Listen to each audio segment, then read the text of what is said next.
హృదయపూర్వకంగా ధ్యానం చేద్దాం.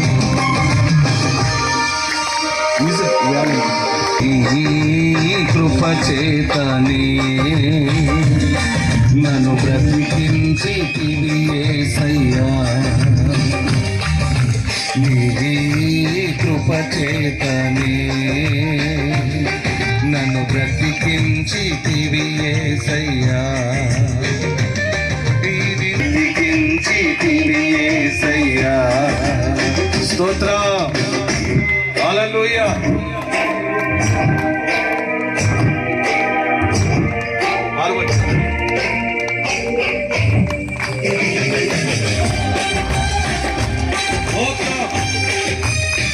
నా కన్న తల్లి కన్నా నన్నెంతో ఆదరించి, నా కన్న తండ్రి కన్నా భారము భరించి యేసయ్యా.